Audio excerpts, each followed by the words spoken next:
Pues muy buenas noches, tengan todos ustedes. Pues sí, entramos el día de hoy a estudiar la última lección del libro de Malaquías.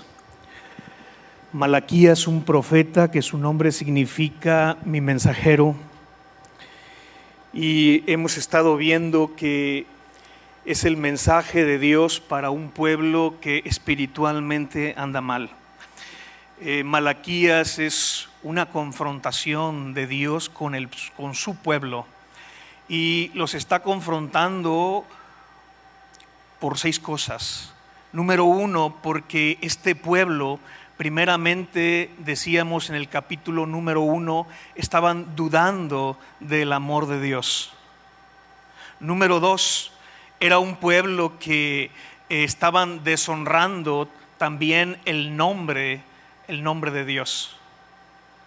Número 3, era un pueblo que estaban profanando el pacto de Dios.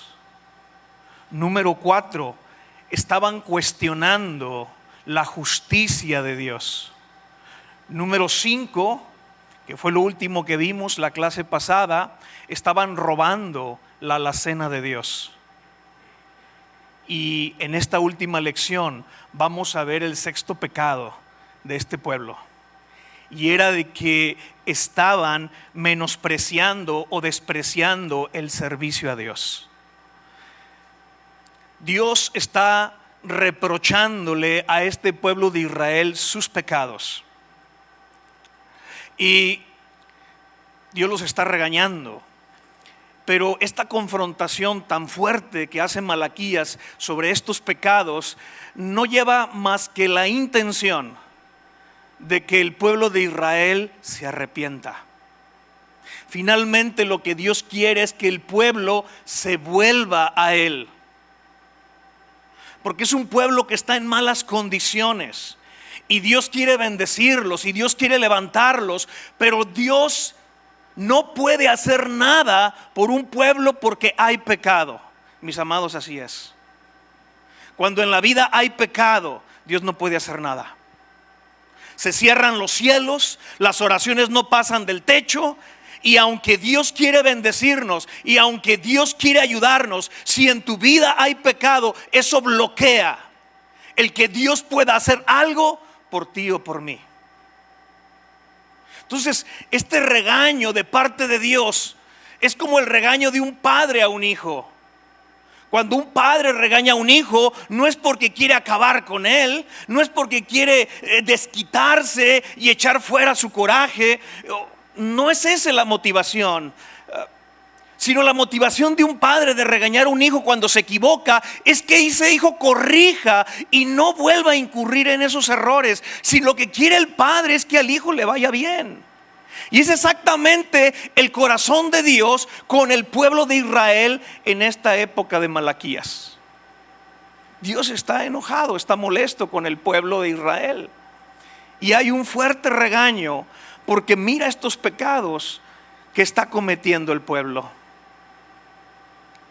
Empezamos donde nos quedamos, que es Malaquías capítulo 3, versículo número 13. Dice ahí la escritura: vuestras palabras contra mí han sido violentas, dice Jehová. Fíjate lo que está diciendo Dios.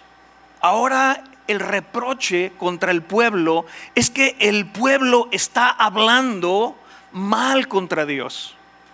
Si ya de por sí es malo hablar contra un hombre, contra una criatura, peor es hablar contra el Creador. Peor es hablar mal de Dios. Y este pueblo estaba hablando mal de Dios. En la nueva versión internacional, cuando aquí dice están hablando cosas violentas, la nueva versión internacional dice están hablando insolencias contra mí. El pueblo estaba siendo insolente. Y una persona insolente es una persona irreverente, es una persona que no respeta, es una persona que deshonra a quien es autoridad. Estaba siendo irreverente el pueblo de Israel al hablar de una manera equivocada. Estaban hablando mal de Dios. Ahora, el hecho de que el pueblo hablara mal de Dios habla del tipo de corazón que tenía ese pueblo. Porque la Escritura me dice que de la abundancia del corazón habla la boca. Y si de su boca hablaban mal de Dios, es porque su corazón estaba mal. Si de su boca salían palabras irreverentes contra Dios, es porque su corazón era un corazón irreverente contra Él.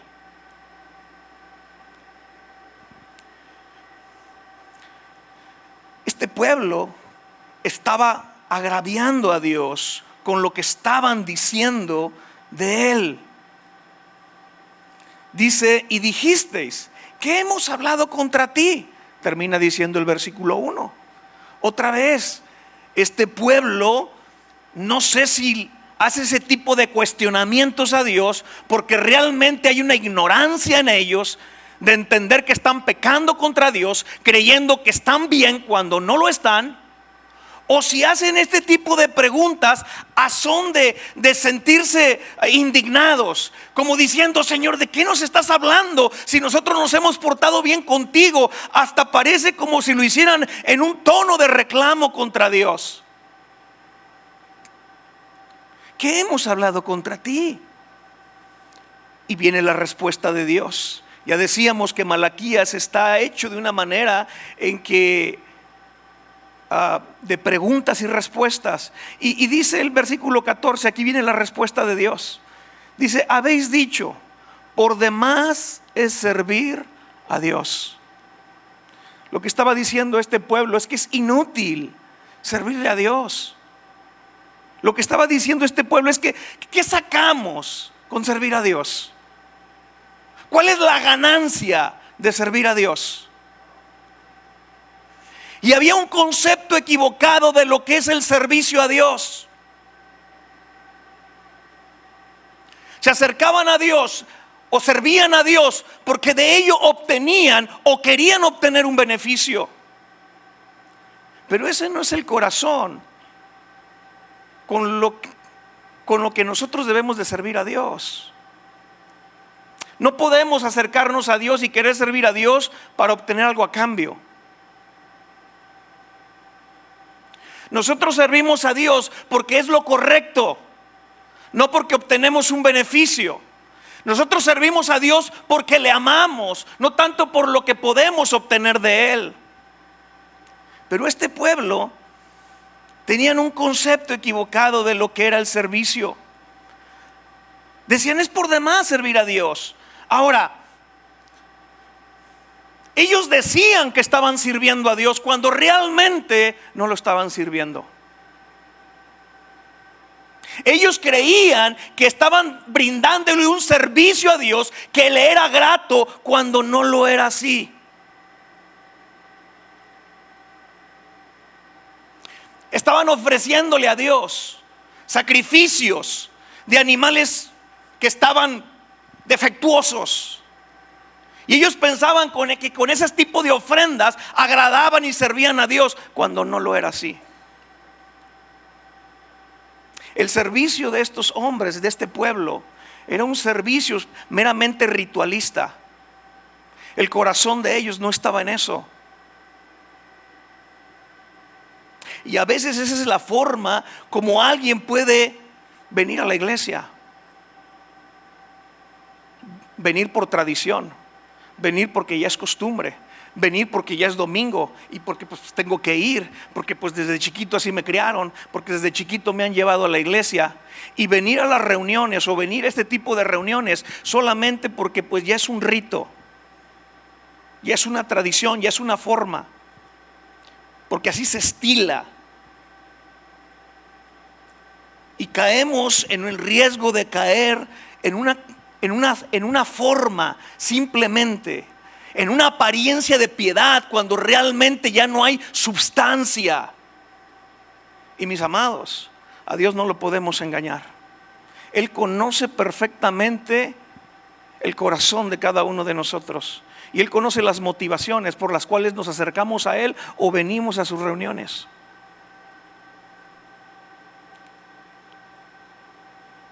cuando alguien se acerca a Dios porque necesita un favor de parte de Dios. La adoración de este pueblo ya era simplemente un rito para ellos. Jesús le dijo a la mujer samaritana: no se trata de adorar a Dios en este monte o en Jerusalén. Porque la mujer samaritana, recuerdan ahí en Juan capítulo 4, le preguntaba: ¿dónde se debe de adorar a Dios? ¿En este monte? Y Jesús les dice: la adoración a Dios no se trata de este monte o de Jerusalén. A Dios hay que adorarlo en espíritu y en verdad. No se trata de geografía adorar a Dios o servir a Dios. Se trata del corazón. Se trata de la motivación con lo que lo hacemos. Y este pueblo de Israel estaban adorando a Dios, pero no con el corazón. Era una adoración solamente de labios. Su corazón estaba muy distante. De repente tú puedes ver personas que vienen el domingo con una cara apática y una cara de aburrimiento que dices: verdaderamente esta persona no quiere estar aquí, preferiría estar en todo otro lugar, pero no en este lugar. Y este pueblo había caído en este tipo de formas externas solamente, en una apariencia solamente, pero no había substancia. Y Dios les dice, ellos están diciendo: ¿de qué sirve servir a Dios? Cuando realmente no había un servicio a Dios. Ya lo dijimos en la clase pasada, si el corazón no está involucrado, de nada sirve lo que hacemos a Dios. De nada sirve lo que le damos a Dios si el corazón no está involucrado. A final de cuentas, Dios no quiere tu servicio, Dios no quiere tu dinero, Dios te quiere a ti. Dios quiere nuestro corazón, no lo que podemos hacer por Él, no lo que le podemos dar, sino nuestro corazón, nuestra esencia, lo que somos. Eso es lo que Él anhela. ¿De qué sirve servirle a Dios? Y luego dicen todavía: ¿qué aprovecha que guardemos su ley? Este pueblo se sentían justos. Pensaban que estaban guardando la ley cuando no era así. No estaban guardando los mandamientos de Dios. Al contrario, estaban violando los mandamientos de Dios al traer ofrendas que Dios no había pedido. Estaban violando los mandamientos de Dios cuando los esposos estaban divorciando de sus esposas por casarse con otra mujer extranjera. No estaban guardando los mandamientos de Dios como ellos estaban diciendo. Y luego dice: y que andemos afligidos en presencia de Jehová de los ejércitos. La verdad es que no había aflicción en su carne, al contrario. Ellos andaban en los placeres de la carne, le daban vuelo a la hilacha, a la carne. Eran cristianos carnales, no espirituales. Y entonces todo esto que están diciendo no es una realidad. Ahora, es un pueblo que se ha enfriado con el Señor. Es un pueblo que su corazón está muy distante de Dios. Es un pueblo que todo lo que hacen solamente es un ritual, pero no hay una esencia para Dios. Y por eso y hay pecado, y por eso es que Dios no puede bendecirlos. Y ellos piensan que los resultados que tienen, su mala vida que están teniendo, la pobreza en la que están viviendo, es resultado de que Dios no los quiere bendecir, de que Dios no hace nada por ellos, a pesar de que ellos sienten que lo están sirviendo, que están guardando su ley, que están afligiendo su carne, que están haciendo lo correcto, cuando no era así. Le están echando la culpa a Dios de su condición, cuando la raíz de su condición es su propio pecado, es su propia culpa. Dios no tiene nada que ver en la situación en la que está el pueblo. Ellos están cosechando lo que han sembrado.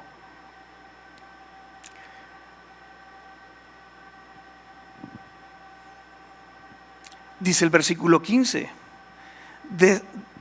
decimos pues ahora, fíjate lo que siguen diciendo. O sea, no solamente decían que es inútil servir a Dios, ya habían dicho en el capítulo 2 qué fastidio es servir a Dios.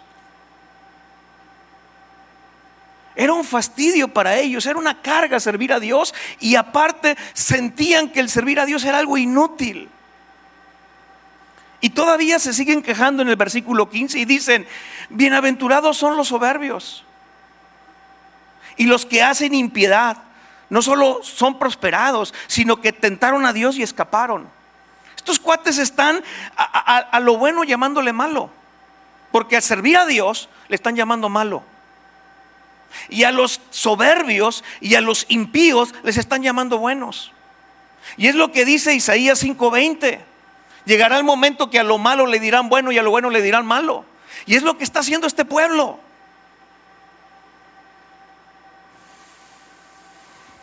Dicen aquí en el versículo 15: bienaventurados son los soberbios. Es completamente lo opuesto al Salmo 1:1.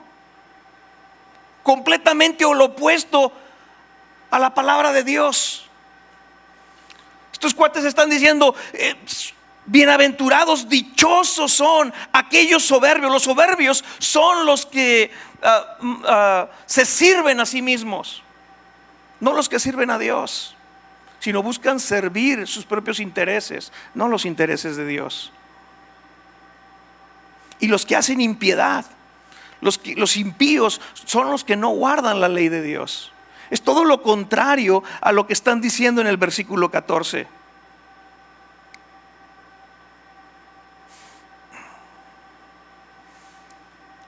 El servicio de estas personas era un servicio quejumbroso.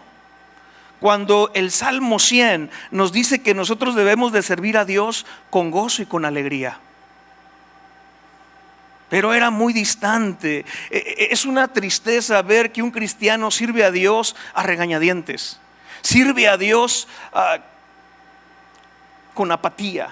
Sirve a Dios porque pues le están mandando que lo haga. Pero servir a Dios, mis amados, es un privilegio. Servir a Dios es el más alto honor que puede tener un hombre.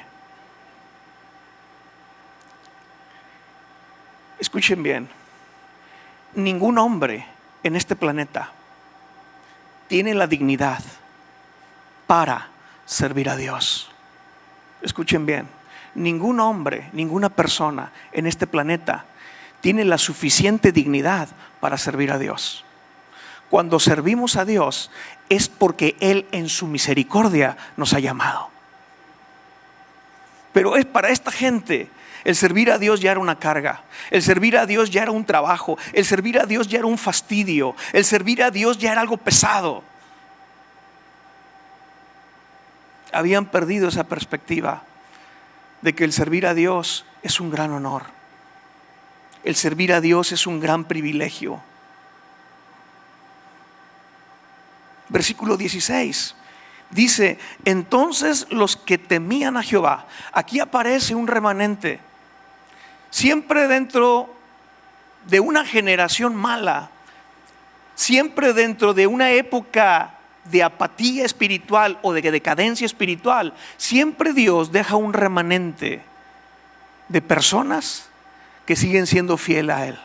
Siempre, en toda la historia de la humanidad, siempre ha existido un remanente de gente que se mantiene fiel a Dios, fiel a su palabra. Gente, como dice aquí, temerosa de Dios.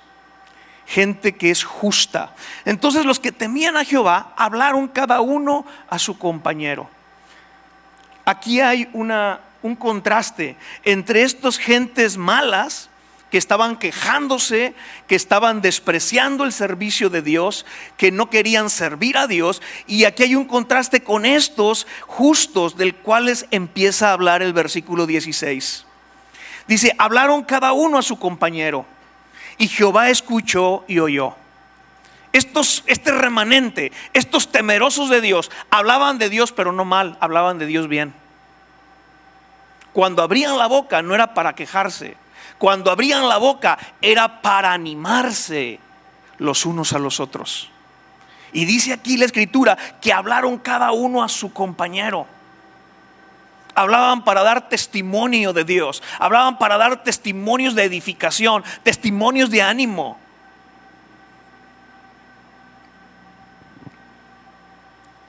Y dice que Dios escuchó y oyó, y fue escrito libro de memoria delante de él para los que temen a Jehová y para los que piensan en su nombre. Aquí habla de un libro de memoria. No es el único lugar donde la Biblia menciona de libros. Hay libros que menciona la Biblia que hay en el cielo. Y digo libros porque lo menciona en plural, ¿sí? Estos libros se mencionan desde el Antiguo hasta el Nuevo Testamento. Por ejemplo, ahí en Éxodo 32, Moisés está hablando con Dios y llega un momento en que Moisés está intercediendo por el pueblo de Israel y les dice en el versículo 32 del capítulo 32 que perdones ahora su pecado. Y si no, dice Moisés, ráeme ahora de tu libro que has escrito. Y Jehová le respondió a Moisés: al que pecare contra mí, a este raeré yo de mi libro. Y empiezas tú a ver a través de las escrituras estos libros que menciona que Dios tiene. Y cuando llegamos a Apocalipsis, el último libro de la Biblia, ahí en el capítulo número 20, dice el versículo 12: y vi a los muertos, grandes y pequeños, de pie ante Dios.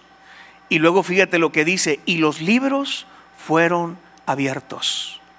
Está en plural, no dice el libro, dice los libros fueron abiertos. Y otro libro fue abierto, el cual es el libro de la vida. Y fueron juzgados los muertos por las cosas escritas en los libros según sus obras. Al menos este versículo 12 menciona dos libros. Número 1, el libro de la vida, donde están inscritos todos aquellos que van a pasar al cielo, que van a estar en el cielo. Los que no estén inscritos en este libro de la vida no entrarán al reino no entrarán al cielo. Serán excluidos, serán echados fuera. Pero el otro libro que menciona al final es el libro de las obras. Obras por las cuales seremos juzgados, lo que hayamos hecho. Y se menciona ya en los evangelios, en el evangelio de Juan, que hay un tercer libro que se abrirá también en el cielo, y es la palabra de Dios, esta Biblia. Al menos podemos identificar esos tres libros. Bueno, aquí Malaquías menciona que hay un libro de memorias, y este libro de memorias muy probablemente pueda ser ese libro de acciones, ese libro de obras que Dios tiene. Y dice el versículo 17: y serán para mí especial tesoro. Estos que temen a Dios serán su especial tesoro, ha dicho Jehová de los ejércitos, en el día en que yo actúe, y los perdonaré como el hombre que perdona a su hijo que le sirve. Entonces volveréis y discerniréis la diferencia entre el justo y el malo, entre el que sirve al Dios y el que no le sirve. Fíjate, en estos últimos 3 versículos del capítulo 3, yo encuentro al menos 8 características de una persona justa, o de una persona piadosa, o de un hijo de Dios. Número 1, la primera característica que menciona ahí en el versículo 16 es que un justo es alguien que tiene temor de Dios, y habla de esa reverencia a Dios. Número 2, es alguien que testifica de Dios, porque dice que hablaron a su compañero. Número 3, el que es justo es alguien que está inscrito en el libro de Dios. Número 4, es alguien que tiene en mente, en sus pensamientos, a Dios. Número 5, es un tesoro especial para Dios. Número 6, son los que son perdonados por Dios, como dice el versículo 17. Número 7, son los que tienen el discernimiento de las cosas de Dios, como dice el versículo 18. Y número 8, son los que sirven a Dios. 8 características de una persona que es justa, de una persona que es piadosa. Un contraste con los malos o los injustos, como decíamos en el versículo 13, hablan mal de Dios y además es gente que no sirve a Dios. Ve que en el versículo 18 hay una diferencia entre el justo y el malo. Básicamente el justo es aquel que sirve a Dios y el malo es el que no sirve a Dios. Pasamos ahora al capítulo 4 de Malaquías. Y empieza a decir el versículo 1, porque he aquí, viene el día ardiente como un horno. Y empieza a hablar aquí de el día del Señor. Cuando habla del día del Señor, está hablando de aquel día del juicio. Está hablando de un futuro. Está hablando aquí en el capítulo 4 de cosas que están por venir. Este capítulo 4 es un capítulo escatológico. Y dice ahí, porque aquí viene el día ardiente como un horno, y todos los soberbios y todos los que hacen maldad serán estopa. Esa palabra estopa no es la estopa que tú conoces normalmente, la jerga que usamos ahí para limpiar o hacer trabajos. No, la estopa aquí se refiere al tamo o a la paja. El tamo o la paja es lo que quedaba después de que cribaban el grano en la agricultura. Después de que variaban las espigas para que soltara el grano, lo que quedaba era la paja. Y eso era basura, era cosa que se quemaba. Bueno, eso es lo que está diciendo aquí. Está diciendo que todos los soberbios y todos los que hacen mal serán como esa estopa, algo que no sirve, algo que está vacío, algo que no pesa, algo que es basura. Es una manera muy fuerte de expresarse de los impíos, pero es algo que también vemos nosotros en el Salmo número 1, donde dice que los malos son como tamo que se lleva el viento. Bueno, aquí aquel día dice aquel día vendrá y los abrazará, ha dicho Jehová de los ejércitos, y no les dejará ni raíz ni rama. En la venida del Señor, en el último día, el día del juicio, van a haber dos eventos al mismo tiempo. Van a haber dos grupos al mismo tiempo. Número uno, van a ser los que van a ser quemados, los que van a ser juzgados, los que van a ser consumidos. Y habla de un fuego consumidor. Pero al mismo tiempo va a haber otro grupo. El primer grupo es el del versículo 1.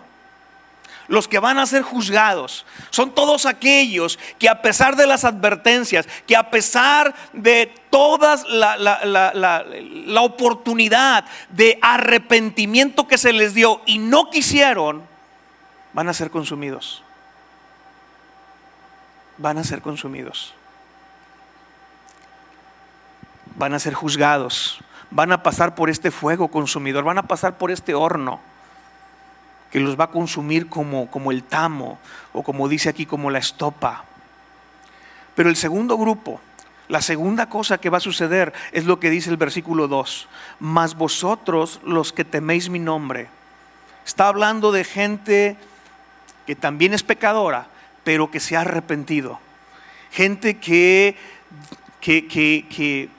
se ha convertido a Dios. Dice, mas vosotros los que teméis mi nombre, nacerá el sol de justicia. Ya no va a ser un fuego consumidor, sino será un fuego sanador. Porque dice, y en sus alas traerá salvación. La palabra aquí significa salvación, pero sobre todo significa sanidad, significa medicina, significa curación. Cuando habla aquí que a estos que temen a Dios, a estos justos, a estos piadosos, nacerá el sol de justicia. Este título del versículo 2 del capítulo 4, sol de justicia, es un título para Jesús. El Salmo 84:11 dice allí la escritura. Salmo 84:11. Porque sol y escudo es Jehová Dios. ahí el salmista nos dice que Dios es sol y es escudo. Y aquí Malaquías nos dice que nacerá ese sol de justicia. En Lucas capítulo 1, la escritura nos dice allí, esta es una profecía de Zacarías, el padre de Juan el Bautista. Los últimos 2 versículos de esta profecía, dice el versículo 78, por la entrañable misericordia de nuestro Dios, con que nos visitó desde lo alto la aurora. Y habla de esta aurora, hablando de Cristo. La aurora es cuando el sol está por salir, es cuando apenas se empiezan a ver los rayos del nuevo día. Y dice aquí, con que nos visitó desde lo alto la aurora, para dar luz a los que habitan en tinieblas y en sombra de muerte, para encaminar nuestros pies por camino de paz. Y esa luz es ese sol de justicia que se levanta en el horizonte en el nuevo día. Dice aquí que Él es el sol, nacerá el sol de justicia. Y le llama sol de justicia porque Jesús es nuestra justicia.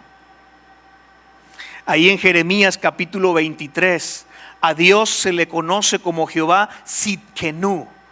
Ese es otro nombre de Jehová en el Antiguo Testamento. Y Jehová Sidkenu, lo que significa Jehová es nuestra justicia. Y dice que a los que temen a Dios nacerá el sol de justicia, y en sus alas traerá salvación, traerá sanidad. En otras versiones dice, en sus rayos traerá salvación. Y dice allí enseguida, y saldréis y saltaréis como becerros de la manada, y hollaréis a los malos, los cuales serán ceniza bajo las plantas de vuestros pies en el día en que yo actúe, ha dicho Jehová de los ejércitos. Fíjate, cuando nace el sol de justicia en la vida de una persona, suceden 3 cosas. Número 1, dice el versículo 2, saldrán. Habla de libertad. Habla de salir de un cautiverio. Y luego dice, y saltarán como becerros de la manada.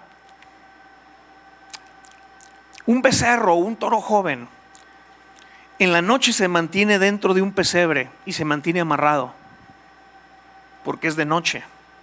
Pero cuando amanece y sale el sol, ese becerro se libera y salta de alegría y salta de gozo durante el día. Bueno, así es una persona. Mientras hay tinieblas en su vida, el pecado lo mantiene encerrado, lo mantiene atrapado, lo mantiene en una mazmorra. Pero cuando amanece el sol de justicia en su vida, esa persona es liberada de su cautiverio y sale a libertad y salta de gozo. Este saltar habla de un gozo, habla de una alegría. Pero luego la tercera cosa que sucede es que dice el versículo 3, hollarás a los malos. Y habla de vivir esa victoria que Cristo ha ganado para nosotros.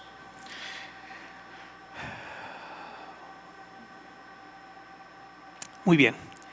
Dice el versículo 4, acordaos de la ley de Moisés mi siervo, el cual encargué en Joreb ordenanzas y leyes para todo Israel. El versículo 4 empieza a decir allí el profeta al pueblo, acuérdense de la ley de Moisés, mi siervo. Y habla de un acordarse de la palabra de Dios. ¿Por qué? Porque recuerden que después de esta profecía de Malaquías hay un silencio de 400 años, donde la palabra de Dios ya no se va a escuchar. Y les está diciendo al pueblo, recuerden la palabra, acuérdense de la palabra y acuérdense de esta ley. Aquí habla de la ley de Moisés en ordenanzas y en leyes. ¿Por qué? Porque bajo el antiguo pacto la manera de un hombre de relacionarse con Dios era a través de la ley. Bendito Dios que hoy en el nuevo pacto la manera de relacionarnos nosotros con Dios es a través no de la ley, sino de Jesucristo. Y este es un mucho mejor pacto que el antiguo pacto. Pero aquí les está diciendo, acuérdense de la ley, acuérdense de la palabra de Dios. Y mira, es que cuando Dios guarda silencio, no debemos nosotros de desesperarnos. Finalmente tenemos la palabra de Dios más segura. Y esta palabra es suficiente para sostenernos bajo cualquier circunstancia. Aun cuando sentimos que Dios ha guardado silencio en nuestras vidas, con recordar la palabra de Dios, nosotros debemos de tener el ánimo para seguir adelante. Y luego, después de hablar del pasado, versículo 5 habla de un futuro, porque dice allí: he aquí, yo les envío el profeta Elías, antes de que venga el día de Jehová grande y terrible. Cuando dice aquí que Él enviará al profeta Elías, uno se tiene que preguntar: ¿de qué profeta hablas? Elías ya había venido, de hecho ya había estado en el pueblo de Israel. Pero aquí habla de un futuro profeta Elías que vendría, que Dios mandaría antes de aquel gran día, antes de aquel terrible día. Y por lo que dice Mateo 11, Jesús, parte de esta profecía, de este advenimiento de este profeta Elías, se cumple en Juan el Bautista. Dice allí en Mateo capítulo 11, versículo 13, está hablando Jesús y dice: porque todos los profetas y la ley profetizaron hasta Juan el Bautista. Y luego dice el 14: y si queréis recibirlo, Él es aquel Elías que había de venir. El que tiene oídos para oír, oiga. En Marcos capítulo 9, versículo 11, otra vez allí nuestro Señor, Marcos capítulo 9, dice en el versículo 11, sus discípulos le preguntan: ¿por qué dicen los escribas que es necesario que Elías venga primero? Y les responde Jesús: Elías a la verdad vendrá primero y restaurará todas las cosas. Y como está escrito del Hijo del Hombre que padezca, ¿cómo está escrito del Hijo del Hombre que padezca mucho y sea tenido en nada? Pero os digo que Elías ya vino y le hicieron todo lo que quisieron, como está escrito de él. Y aquí está hablando de que Juan el Bautista era ese Elías que había de venir para preparar el camino. Y dice Lucas 1:17: e irá delante de él, hablando de Juan el Bautista. Esta es la palabra que el ángel le da a su padre Zacarías cuando se le aparece allí en el templo y le dice que su esposa va a quedar embarazada y que el hijo que va a tener se llamaría Juan. Y entonces parte de lo que el ángel está diciendo a su padre de lo que sería su hijo es: irá delante de él con el espíritu y el poder de Elías, para hacer volver los corazones de los padres a los hijos y de los rebeldes a la prudencia de los justos, para preparar al Señor un pueblo bien dispuesto. Entonces Malaquías me profetiza que vendría el profeta Elías antes que venga el día de Jehová grande y terrible. Y luego dice: Él hará volver el corazón de los padres hacia los hijos y el corazón de los hijos hacia los padres, no sea que yo venga y hiera la tierra con maldición. Esta profecía, como muchas profecías en la Biblia, tiene un doble cumplimiento. La primera parte se cumplió ciertamente con la llegada del profeta Juan, con la llegada de Juan el Bautista. Como dijo Jesús, ese profeta Elías ya había venido, pero se cumplió en parte. Porque cuando dice aquí Malaquías que este profeta Elías será enviado antes de que venga el día de Jehová grande y terrible, en la época de Jesús, ese día grande y terrible no se ha presentado. Cuando habla aquí de un día grande y terrible, habla de la tribulación, habla de Apocalipsis, habla de los últimos tiempos. Entonces, en parte se ha cumplido esta profecía, pero en parte no. En parte está por cumplirse. Y entonces, ¿qué profeta Elías es este? Mira, así como Elías en su tiempo apareció para exhortar al pueblo de Israel, porque el pueblo de Israel en épocas de Elías andaba mal, pero muy mal. Recuerden que en la época de Elías, el rey que estaba a cargo del pueblo de Israel era el rey Acab, y su esposa era la reina Jezabel. Ya te imaginarás cómo andaba el pueblo. Espiritualmente andaba re mal. Y aparece Elías como una voz de parte de Dios para exhortar al pueblo a que volvieran a los caminos correctos. Recuerden que inclusive hubo una sequía de 3 años en la época de Elías, a consecuencia precisamente del pecado y de lo mal que andaba el pueblo. Pero este Elías aparece para preparar al pueblo, para hacerlo volver a los caminos de Dios. Ahora, en el Nuevo Testamento, empieza el Nuevo Testamento con otro Elías, que es Juan el Bautista, y que había sido enviado para preparar el pueblo para recibir al Cristo, al Mesías, su primera venida. Pero al final aparecerá un tercer Elías, que preparará al mundo para la segunda venida de Cristo. Así como hubo un primer Elías para preparar la primera venida de Cristo, habrá un tercero.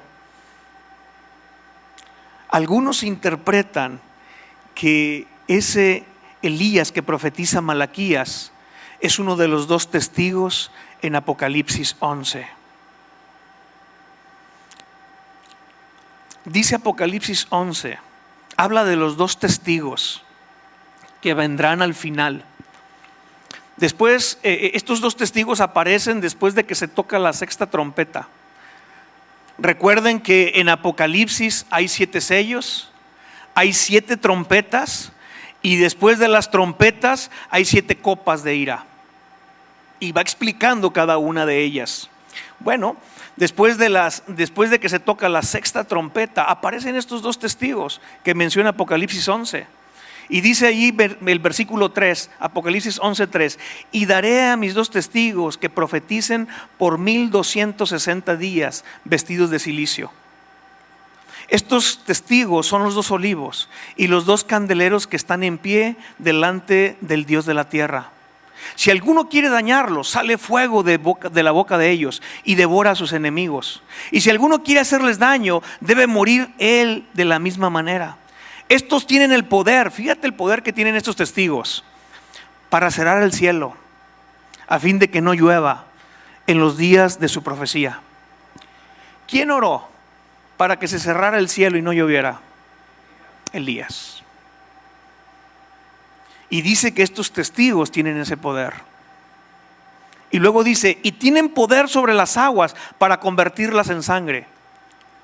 ¿Quién tuvo esa capacidad de convertir el agua en sangre? Moisés.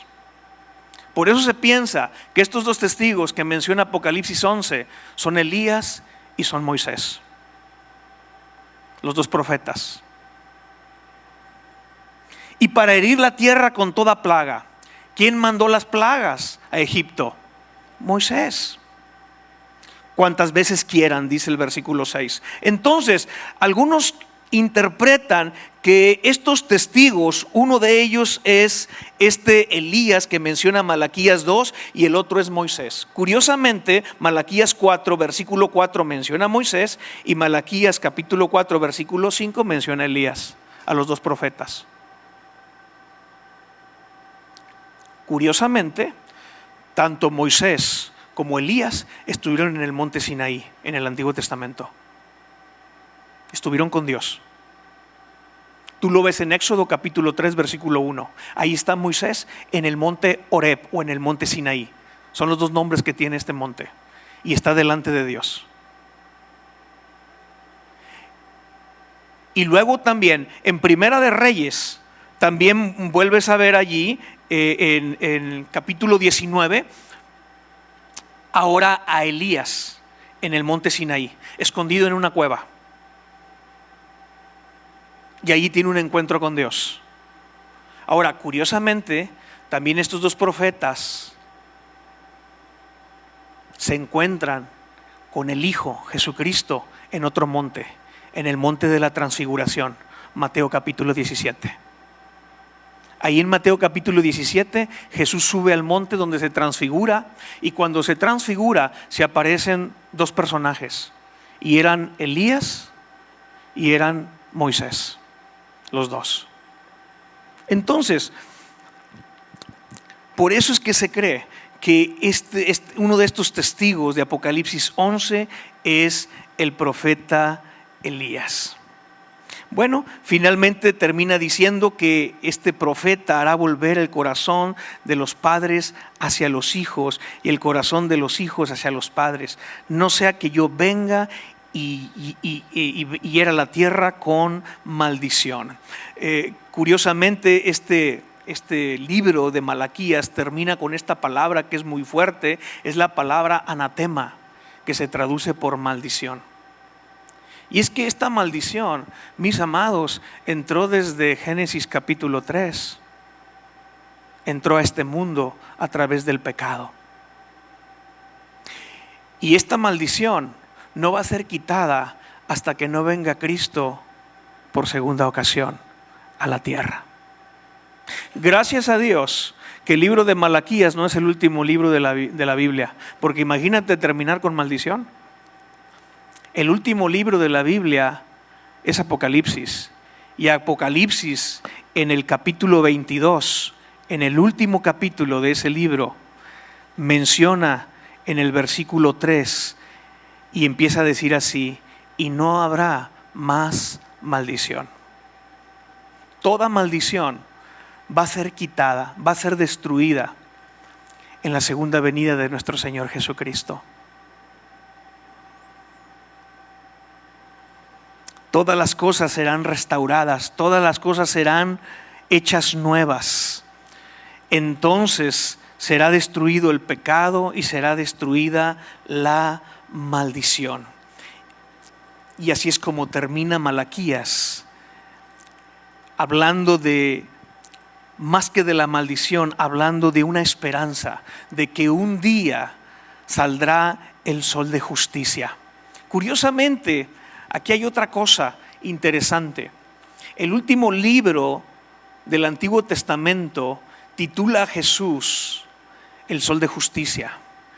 Y el último libro del Nuevo Testamento, que es Apocalipsis, titula a Jesús no como el sol de justicia, sino como la estrella de la mañana.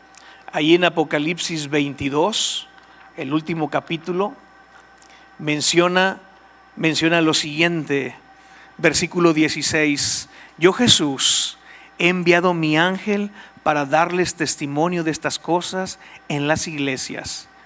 Yo soy la raíz y el linaje de David, la estrella resplandeciente de la mañana.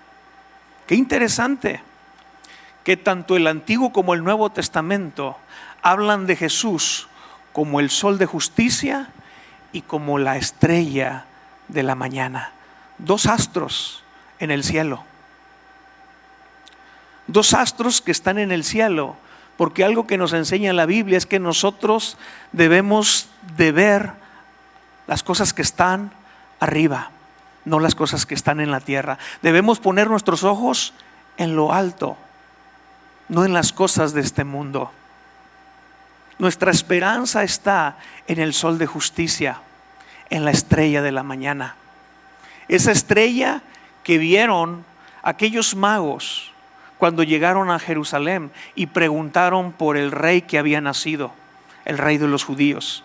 Y ellos dijeron: es que hemos visto su estrella desde el oriente y su estrella nos ha guiado a él. Una estrella que guió a estos magos hasta Jesús. Y cuando llegaron con Jesús, le adoraron. Que esa sea la estrella, mis amados, que nos guía a nosotros. Y que sea el sol de justicia el que resplandezca en nuestras vidas. Y sea ese sol el que traiga sanidad y salvación a nuestras vidas. Al final, este sol saldrá para dos cosas. Algunos para quemarlos en un juicio de destrucción, y a otros para sanarlos y salvarlos. La pregunta es, ¿de cuál grupo somos nosotros? Nosotros somos del grupo en el que hemos recibido sanidad y salvación. Somos del grupo en el que Cristo es nuestro sol de justicia.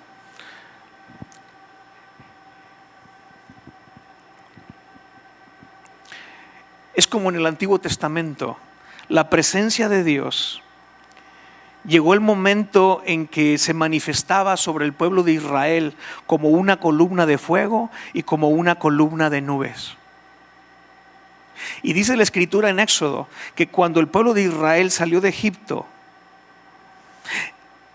el faraón y su ejército empezaron a perseguir al pueblo de Israel. Y llegó un punto en el que el pueblo de Israel estaba en las orillas del Mar Rojo. Y estaba ahora sí, como dicen, entre la espada y la pared. Porque adelante tenían el Mar Rojo y a espaldas venía el ejército de Egipto para destruirlos. Pero dice la Biblia que esa nube, esa presencia de Dios, esa nube que los acompañaba, que al principio iba delante de ellos, ahora la nube se pone atrás de ellos. Y esa nube se pone entre el pueblo de Israel y el ejército de Faraón. Y dice la Escritura ahí en Éxodo que para el pueblo, para el ejército de Faraón eran tinieblas y obscuridad. Pero para el pueblo de Israel era luz. Qué increíble que una misma nube, que una misma presencia de Dios, para unos era bendición, pero para otros era maldición y destrucción. Así será en su segunda venida. Para algunos será una bendición y para otros va a ser un juicio terrible. Va a ser algo muy malo. Amén. Pero mientras, mis amados, en este ínter, nosotros como iglesia tenemos la responsabilidad de ser estos mensajeros. Así como Malaquías fue un mensajero para anunciar al pueblo de Israel la necesidad de convertirse a Dios antes de que llegara este día terrible, antes de que llegara este gran día.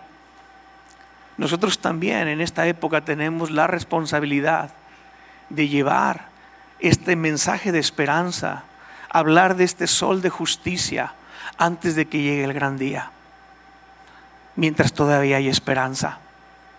Tenemos que ser estos portadores de este mensaje de justicia y que orar porque en la vida de nuestros amigos, nuestros familiares, de nuestros conocidos, nazca el sol de justicia.